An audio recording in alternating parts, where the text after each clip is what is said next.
مفتی احمد یار خان نعیمی رحمۃ اللہ تعالی علیہ فرماتے ہیں اعتکاف کرنے والے کو سب سے بڑا فائدہ یہ ہوتا ہے کہ وہ گناہوں سے بچا رہتا ہے، کیونکہ اعتکاف عقف سے ہے جس کا مطلب ہے باز رکھنا، روکنا، چونکہ غیبت، چغلی، دل دکھانا، یہ سارے گناہ ایسے ہیں جو لوگوں سے ملنے کی وجہ سے ہوتے ہیں، لیکن جو اعتکاف کرنے والا ہے وہ سب کو چھوڑ کر اللہ کی بارگاہ میں گوشہ نشینی اختیار کر لیتا ہے، جس کی وجہ سے وہ گناہوں سے اعتکاف کا لغوی معنی یہ ہے ایک جگہ جمع رہنا، چونکہ اعتکاف کرنے والا یہ اللہ کی عبادت میں لگا رہتا ہے اور اس کی دل یہ ہوتی ہے کہ یا اللہ تو مجھ سے راضی ہو جائے۔ سیدنا عطا خراسانی قدس سرہ نورانی فرماتے ہیں کہ اعتکاف کرنے والے کی مثال اس شخص کی ہے کہ جو اللہ کے دربار میں آ پڑا ہو اور وہ یہی کہتا ہو کہ یا اللہ جب تک تو مجھے معاف نہیں کرے گا میں تیرا دربار چھوڑ کر نہیں جاؤں گا۔ اور میرے آقا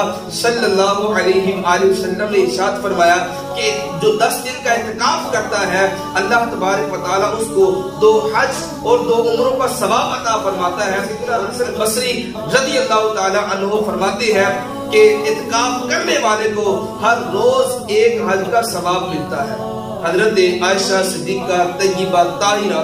رضی اللہ تعالیٰ عنہ سے مروی ہے، نبی پاک علیہ السلام نے ارشاد فرمایا من اعتکف ایمانا و احتسابا غفر له ما تقدم من ذنبه، جس نے ایمان اور ثواب کی نیت سے اعتکاف کیا اس کے پچھلے گناہ بخش دیے جائیں گے۔